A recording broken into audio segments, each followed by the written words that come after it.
Okay, hi everyone. Welcome to Office Hours. My name is Adrian. I am the CEO and founder of Groundhogg, and you join me in the midst of a fairly large amount of construction happening to the unit, the commercial unit next door.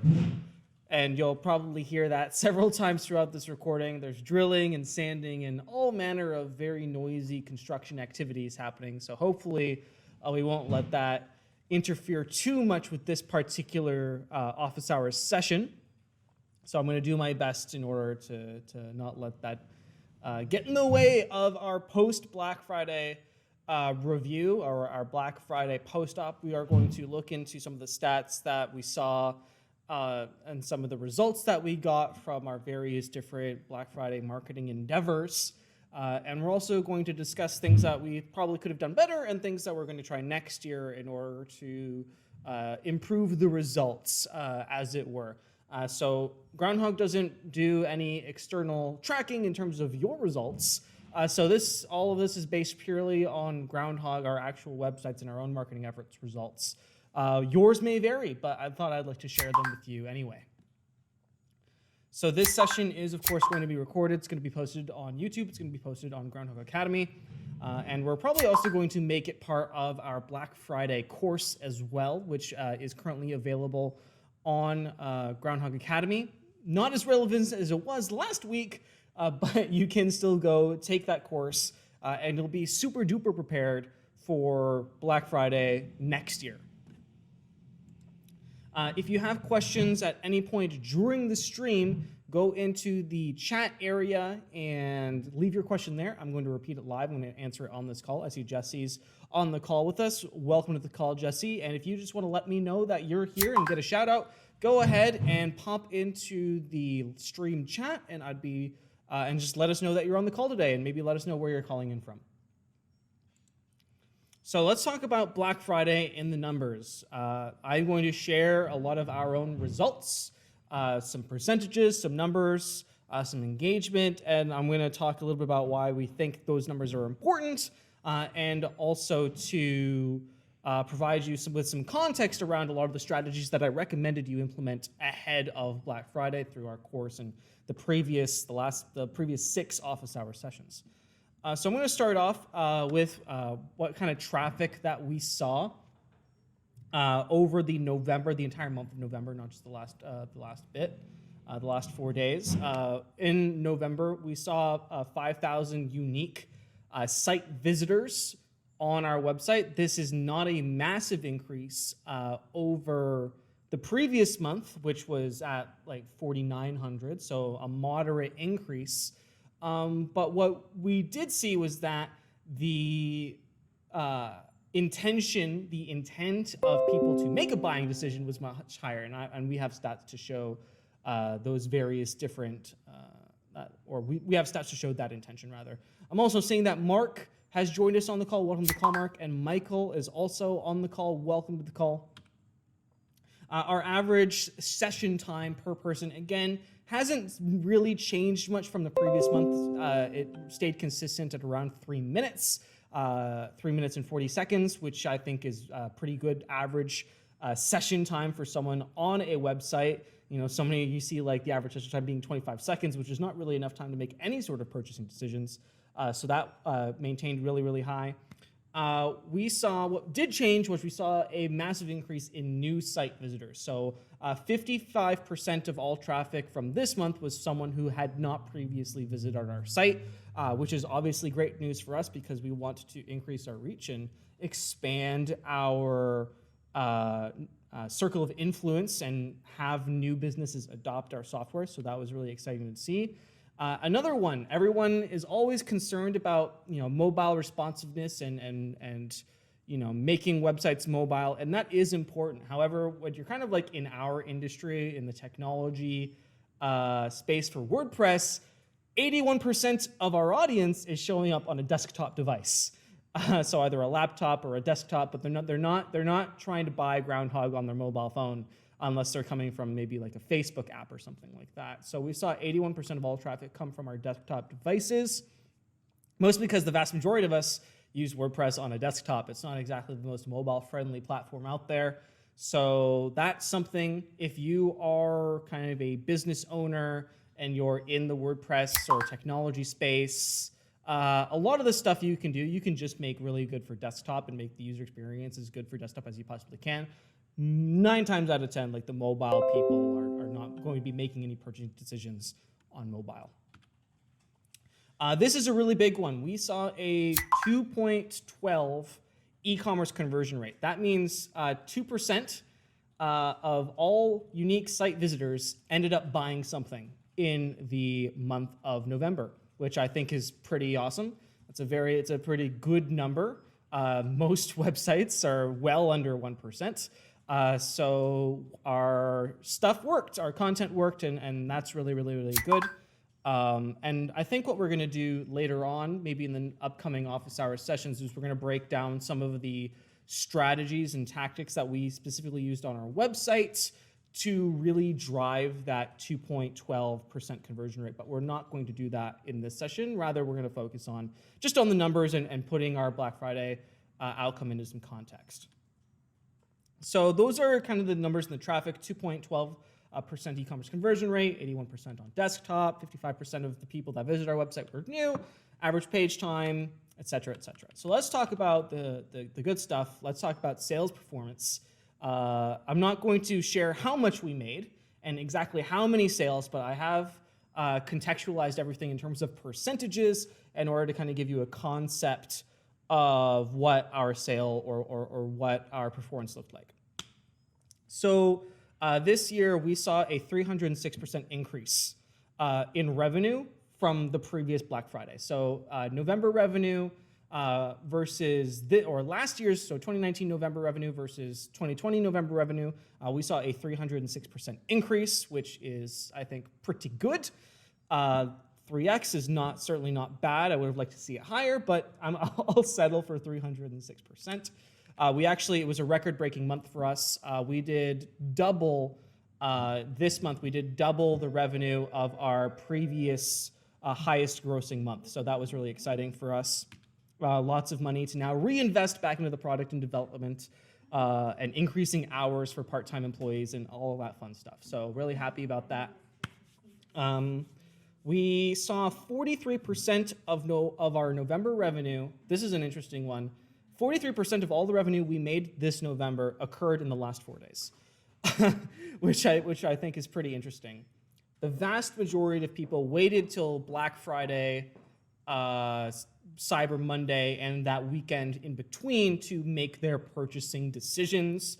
Even though we were technically running the sale for 3 weeks out of November, they still waited, or the vast majority of people on our list waited till that last minute in order to lock in. And I think 50% of that Black Friday to Cyber Monday revenue actually happened on the Cyber Monday, so the very last day to get that deal. And I think that's an interesting number. That just goes to show you like how much people, and I said this in our previous office hour sessions, people through the entirety month of November, all they're doing is they're essentially listing off the softwares, the products, and the TVs that they want to buy, and they're prioritizing them based on price and based on discounts and based on the offer and based on the perceived value. And they're waiting right up until the last moment where everybody has their deals on, and then they're making their decision based on whatever Excel sheet that they have going to categorize all of those deals. And I think this statistic here exemplifies that process for people. People, or a lot of people, just want or are comparing the best deals, and that's exemplified here. Mark Westgard is asking, did you offer a coupon or just drop the prices? We offered a coupon, and funnily enough, not everybody used it. We had, 90% of sales used the coupon, but we had the occasional one that came through. Someone paid full fare for whatever reason. So we issued a BFCM 2020 coupon, which got 25% off, and we offered that on all of our plans, as well as all of the 3-year deals that we offered. Mark Westgard has a follow-up question or a follow-up comment. We issued a coupon, he says. I was surprised how many people didn't use the coupon. They just thought the pricing was cheaper than normal. That absolutely could happen, and I think that might have what happened in the case where we saw a couple, not more than a couple, but we saw a number of sales go through at full fare, which was interesting. Even though we made the coupon as readily available, and for anyone who's been in our community for a while, we make getting 15% off, which is kind of like our typical discount that we offer. We make that available in at least a dozen places on the website. There's an exit intent pop-up on the checkout page. There's an exit intent pop-up for 15% off on the pricing page. There's one in the footer. We send it in your onboarding email. We have it in the plugin itself. We don't exactly make it difficult to get 15% off, but it's always surprising when I see new customers check out at full fare. But it happens. So, and I'm not going to argue with that. You know, they want to pay full fare. I'm not going to argue with that at all. Okay, so 43% of Black Friday revenue happening on Black Friday and not throughout the month of November. Let's talk about distribution. Now, one of the things that I like to evangelize is the idea of the good, better, best pricing model. The good, better, best pricing model looks like this. You have, as soon as it loads, there we go. The good, better, best pricing model looks something like this. You have your best, which is our pro plan. The agency plan is a little bit more niche and is specifically niche towards agencies. But our good, better, plus plan is our pro plan, is the best plan. We have our good plan, which is the plus plan, and then we have, we have our better plan, which is plus, and then we have our good plan, which is basic. The typical distribution of the good, better, best is we have like 10% going for the good. We have a larger distribution, usually around 50% going for the better, which is our plus plan, and then we see the last distribution with the top 40% typically going for the best plan. Now, this is only applicable, or that distribution is only applicable if you have these three plans here. The distribution that we typically see is actually shifted up. We see 10% of people going for the plus, we see 50% of people going for the pro, and then we have the remaining 40% actually going for the agency. And that is the typical distribution that we see, and then sometimes we get people checking out with basic. But over the November period, I'm going to essentially show exactly our distribution that we got based on this pricing model that we highly recommend that most businesses adopt. So 63% of all sales across monthly, yearly, and the 3-year deal were for the pro plan through the month of November. So that's a 60% distribution. Whoops. So that's a 63% distribution for people selecting our most popular plan, which, we say it's the most popular. It is the most popular. So there you go. Sometimes they put most popular and it's not. There we go. It's absolutely the case for us. Because we top it off with that agency plan. 19% of sales were for the agency plan.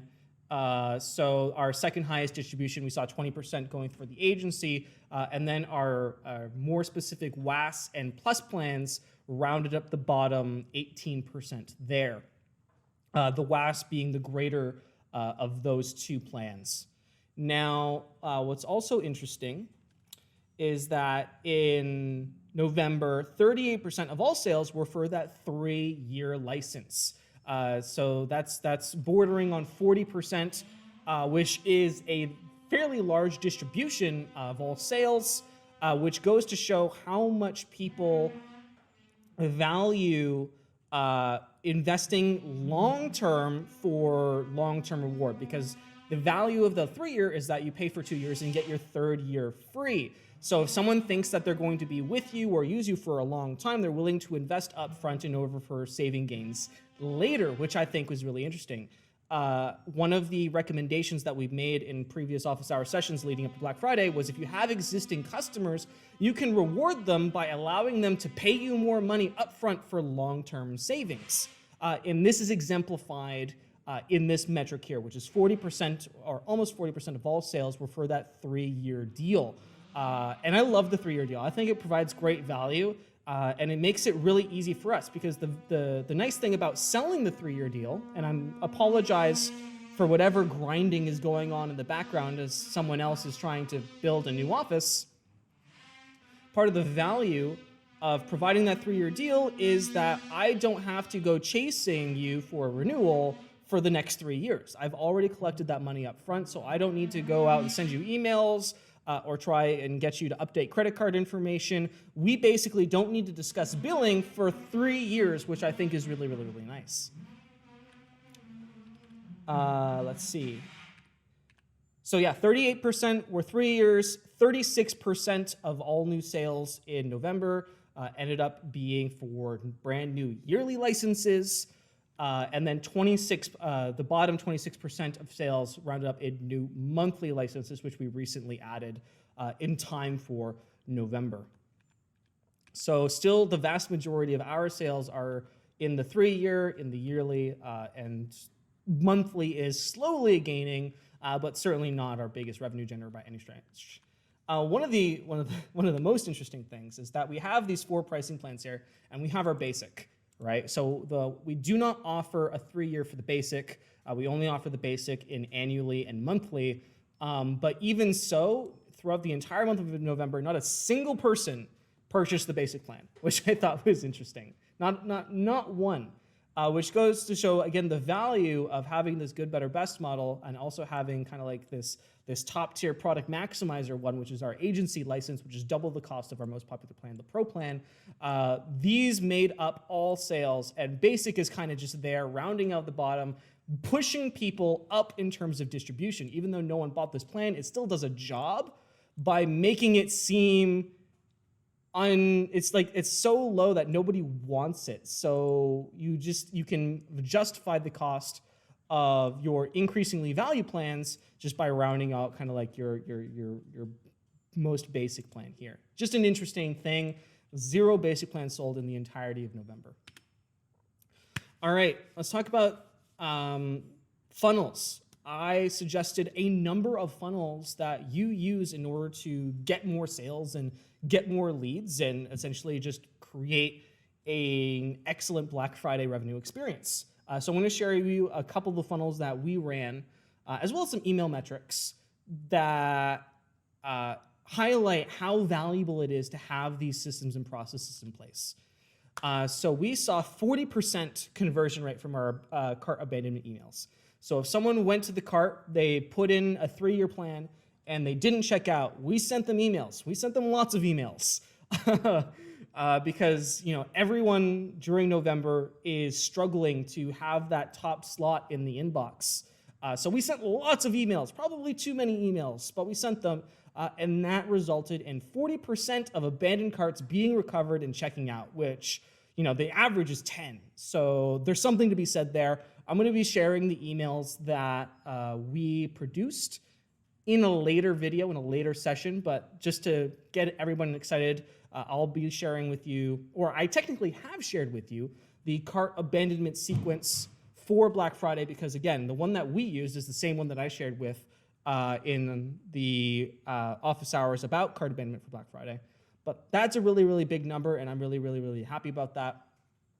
The other one that I shared, the first one that I shared, was the pre-Black Friday Cyber Monday opt-in pop-up form funnel, which is essentially just a pop-up that shows up on your website when someone visits within the month of November or the month of October and says, if you're going to be waiting for Black Friday pricing, get on the list and we'll send you a reminder when it goes live. We had at least 200 or so people enter in through that funnel, and 20% of those people ended up actually buying something, which I think is also pretty good.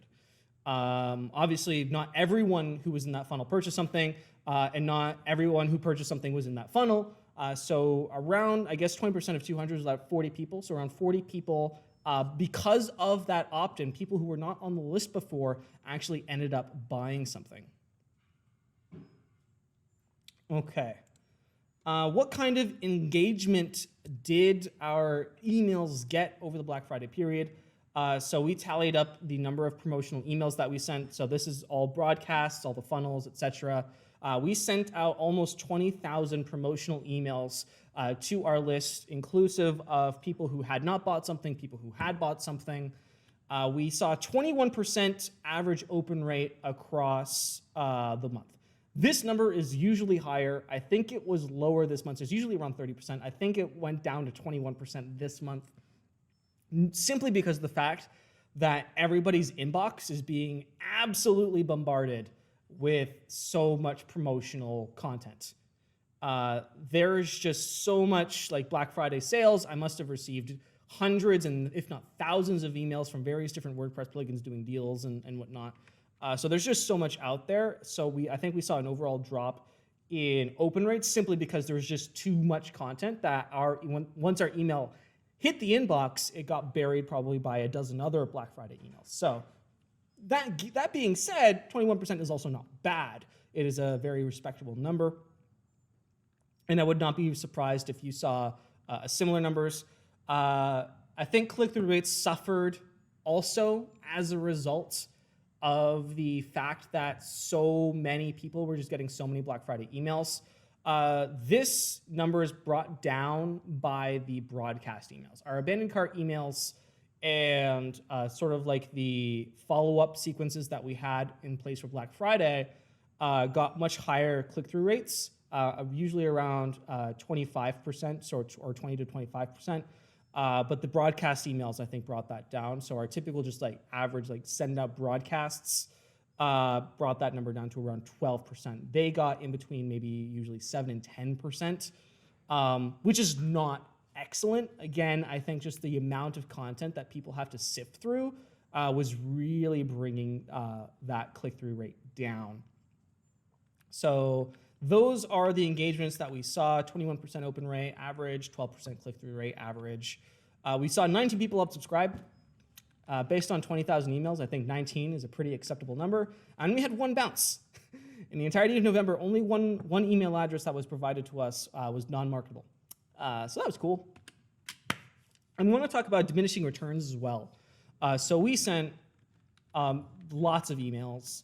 And we probably sent a broadcast email every day for the last 6 days of November. We go through the Wednesday, the Thursday, Friday, Saturday, Sunday, and Monday. And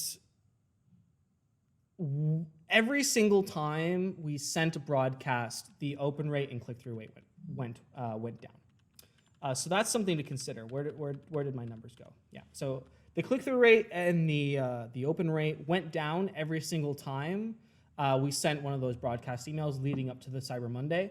And I think the reason for that, again, is that's when a lot of businesses get a lot more aggressive and everyone's competing for space.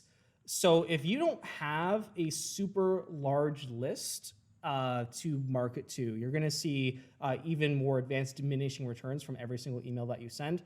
So while the first email might have resulted in, let's say, 10 sales as an example, the last email you send will probably not even result in any. And you can't expect to see like 10 sales, because every single time you send an email, you're essentially getting a portion of those people, and you have a much larger sample size of people to actually get through to make a sale. But every time you kind of move up, there's less of those people to actually get to make a sale, so you're going to see diminishing returns over time. So that is my insight when it comes to the engagement that you could expect from the strategies that I shared with you ahead of the Black Friday period. Okay, so those are Black Friday in the numbers. I think there's lots of information to learn from here, and this is kind of last year Black Friday. We still had a fairly small email list. And we were just starting new pricing, so we had a lot not going for us for last Black Friday. So when I talk about our 306% year-over-year increase for November, we had a lot of things going for us. This time, our pricing has been solid for almost, a year now, really, because we only launched it in October of last year. So we've had our pricing in place as it is for an entire year, and we knew how to sell it, and we had more integrations and more features this year as well. We had lots of partners, we had lots of referral traffic, we had lots of affiliate traffic. So we have some exciting benchmarks based on these percentages that I'm sharing with you. And when we do Black Friday next year, we'll be able to do comparisons and see what's different. One of the things, again, that was really interesting was that we had this 2.12 e-commerce conversion rate. Again, this is the total number of orders based off the total number of traffic, or the number of traffic, the number of visitors that you had to your site, which means 2 out of 100 people bought something. And buying something on our website is not insubstantial. Your minimum investment, at least for the Black Friday, the minimum investment was $360, which I think is incredible. So basically, to scale up that number, or to scale up your revenue, you have to get more people on the website, because if 2 out of 100 people are buying something, you get more people on the website, you have more traffic. So you can spend a lot of time either upping this number, or you can throw more, or you can increase the overall sample size of traffic that you have. So one of the things that Groundhogg is currently not doing is pay-per-click advertising. I tried pay-per-click advertising way back, and I wasted a whole bunch of money doing it. So really, for the last 2 years, all of our growth has been completely organic and referral-based and word-of-mouth based and search-based. 36% of our traffic in November actually came from search, which I find very interesting. Either people searching for Groundhogg or WordPress CRM or something like that. So I think by investigating pay-per-click advertising possibly for next year, we can fuel the fire with more traffic. And if this 2.12% e-commerce conversion rate holds, then we'll be able to essentially sideways scale up our revenue, which I think is going to be a very, very, very interesting test. And we'll see if that works and if it holds true. The other interesting metric that I didn't place in here, but I'll just share anecdotally, was that we use something called Monster Insights, and what it's able to do is it's able to correlate the value of a specific page per session. And over the course of Black Friday, the session value, so the unique session value of someone visiting our pricing page was $16, which is massive. It's a very, very, very high value for a page, especially one that's as common as the pricing page. So essentially, again, going back, so if the value of your pricing page is $16, and obviously this also depends on the quality of traffic that's visiting it, but to make more, you don't necessarily have to increase the value per page, because again, $16 is already very high, but you could just increase the amount of people that are seeing that page, and you can do that with PPC and advertising, all that stuff yet. So I think for next year, the way that we're going to test, again, a lot of these things, and I think we'll do a lot of the things the same. We'll change a few things and tweak a few things and optimize a few things. But I think the number one important thing to do is probably investigate and actually get some pay-per-click advertising on Bing, on Google, on Facebook, to really drive people back to the website. Because again, if we can get more people on the pricing page, that means more people will buy. Because at that point, when you're at kind of like the level that we're at, you have 5,000 site visitors, you're doing several hundred transactions per month, you have this list that you're able to email, you're able to send 40,000 or 20,000 emails or whatever. At that point in business, it becomes a numbers game. And the more people that you have access to, the more money you're going to make, and the more value you're going to be able to provide. So those are my thoughts, and kind of like a post-up Black Friday recap on what we did and how it went and how it worked. Mark Westgard is saying that 20% open rate and only 19 unsubscribes is really great, and I think it's very great as well. One of the things that we like to do at Groundhogg is provide value. Every single one of our emails provides value. Even the promotional ones, we try and help people. One of the tactics that we used, and I'll share this in another office hour session later on, is we created this strategy of helping businesses get ready for Black Friday using Groundhogg through office hours. Then we turned it into a course. And for like the last few days before Black Friday, we sent out the course to everyone who had purchased yet and said, this is your last opportunity to get these strategies in place ahead of Black Friday so that you can maximize your revenue. Here are the strategies in Groundhogg that you can get started with right now. You'll need the Pro Plan with the integrations for WooCommerce or Easy or whatever you're using to sell your stuff. And this is how you can get it. And a lot of people, I think, I know a lot of people took action on that incentive, taking the course, getting their funnels installed so that they could actually have a system that was working for them to maximize Black Friday, rather than just a coupon code on the pricing page and wishing for the best. So that is something that that is a way that we provided value while also trying to get someone to buy our products, and I think that worked out well. Okay, we are in the Q&A period. We do have a number of people on the call, so if there are any questions related to sort of any of the numbers that I'm sharing here, or any general questions about Groundhog that you'd like to know, or you'd like some advice for any of the Black Friday strategies, or you want to share your own numbers, now is your opportunity to do so. Just hop into the live chat section there and go ahead and share your thoughts, share your question. I'd love to hear from you. And if not, we'll actually just wrap this up. I'm gonna attach this recording to our Black Friday course in Groundhog Academy. And in the following weeks, I will share some of the detailed strategies that we used in order to create these results. Mark Westgard says, thank you for sharing that information. You're very welcome, Mark, and welcome to the community. Mark Westgard runs a company called WS Forms, which actually just created a Groundhog integration, and hopefully he'll be able to share that with us very soon. I'm very much looking forward to that form integration. Mark was also asking, how soon after a cart is abandoned would you recommend sending an abandonment email? I send mine after an hour. I haven't done much testing on the specific amount of time. Obviously, you want to allow enough time for someone to actually go through the checkout process. They add something to their cart, they go to the checkout, they go back, they compare it with another plan, they check the taxes, they check the HST or the VAT or whatever, then they go back to the cart, right? That process can take anywhere up to 15 to 20 minutes for someone to actually go from adding to the cart to purchasing something. Then what happens is their mom calls, their credit card doesn't go through, their credit card fails, the transaction fails, or they can't find their credit card, or they need to move funds from their bank to their PayPal account, or there's so many reasons why people end up abandoning the checkout process. So I like to leave an hour for them to sort out all of those different things, moving money around, PayPal, all of that stuff, right? So I like to leave up to an hour, and then after an hour, if they haven't checked out, something went wrong. And especially if you're just using like a pricing model like ours, which is good, better, best, there's not exactly too many products to choose from. You have 4 options. They're not going through all of the individual downloads and buying stuff. Then that's when you know that something went wrong. You got to send an email, say, hey, listen, you left these things in your cart. Click here to go buy. So that is probably the minimum amount of time that I'd leave. You also don't want to wait too long to send an email. You don't want to wait like 24 hours to send the first reminder, because by that point, business people, especially in our industry, they're busy. They got shit to do. And it's very, especially if they weren't too invested at this point, then that means that it's probably already forgotten and they might not even remember that interaction at all.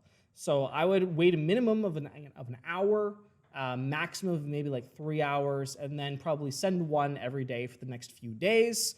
I would not inundate them, because that's just a turn off. You don't want to send one every 3 hours for the first day. That's just too much. So I do wait 1 hour, send one next day.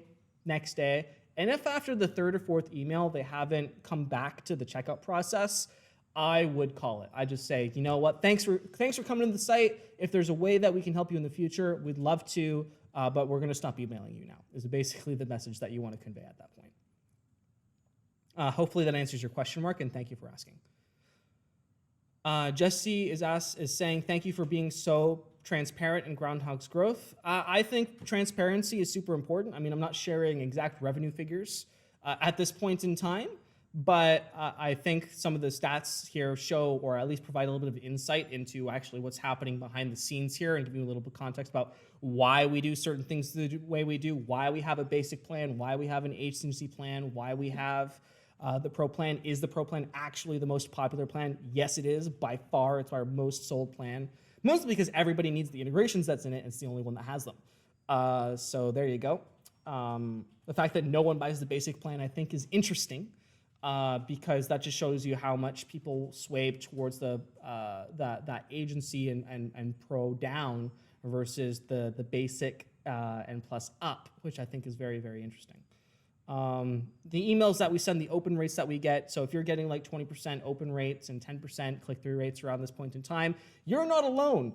And I very much think that's just because there's so much content out there, so many deals happening, that people just don't really know what to do with it all. And the only thing we can hope is essentially shotgun at the wall and see what sticks and what hits. And hopefully some of it hits, and hopefully someone interacts, and hopefully someone takes action, and it doesn't happen all the time.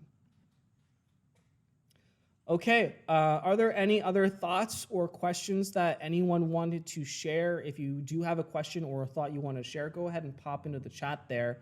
I'll give it a minute, and if we don't see anything within a minute, we'll go ahead and we'll start wrapping up this session of office hours. Okay, I'm not seeing any new questions or thoughts in the chat, so what we're going to do is we're going to start wrapping up the session of office hours. So if you need additional resources or help to either learn about Groundhogg or get help with Groundhogg and learn some new interesting strategies that will help you launch your funnel, grow your list, and scale your business, we have lots of resources available to you. Probably the most prominent of which is Groundhogg Academy, link listed there, where we have, I think, almost seven courses now for you to take. I think 6 of them are free. The only one not free is the Certified Partner Training. But we have 6 free courses for BuddyBoss, for Lifter LMS and LearnDash, for Black Friday, for January reviews, for customer onboarding. Lots of free courses available there for you to really get to know Groundhogg and learn lots of the strategies that we use in our own business that we're sharing openly with you so that you can grow yours. If you need implementation help because you're the business owner who likes to sit back and relax and let someone else do the hard work, you can find that on our Certified Partner Directory, where we have 40 certified partners willing and waiting to help you implement Groundhogg for your business. You can earn commissions by sharing Groundhogg with your colleagues and with businesses that you, or with groups that you were a part of. To register to become an affiliate, you can go to the affiliate area /registration page there. And we will be happy to accept you into the affiliate program, where you can earn 10% recurring commissions for the lifetime of that customer, which I think is really awesome. Before I move on to the next slide, I do have a couple of last-minute questions from Brandon. Brandon, I'll be happy to answer those for you. So the first question is, can I put toolset views in emails? I don't know what toolset views are. If there's a short code, then yes, because the email editor does support short codes. But I don't exactly know what those are. So I'm gonna have to put a question mark on that one, Brandon. Brandon is also asking, can emails pull in dynamic content? Absolutely, emails can pull in dynamic content. Groundhogg is a very customizable, custom fields management platform. We use custom meta, and then we also have the advanced custom meta add-on for it. So you can do lots with custom fields and custom information, short codes and replacement codes and all of that stuff within the emails. So absolutely, you can pull in lots of dynamic content into emails. You'll notice that all of the emails that we send are highly personalized. We have replacement codes for like putting in cart abandonment features and special links and tracking links and all of this different stuff. So absolutely, Brandon, the answer to your question is yes. Okay. As far as following us and learning more about Groundhogg and just being part of the conversation, you can follow us on all major social media, Facebook, Twitter, YouTube. The slug for that is @GroundhoggWP for all of those. We're also on Instagram, I should mention, which isn't listed here, but Instagram @GroundhoggWP as well.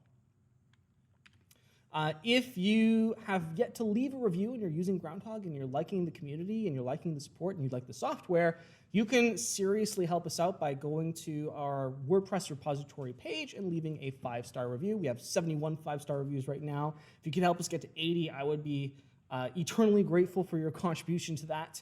Again, you go to our WordPress.org repository page, wordpress.org/plugins/Groundhogg, and you can leave a 5-star review there.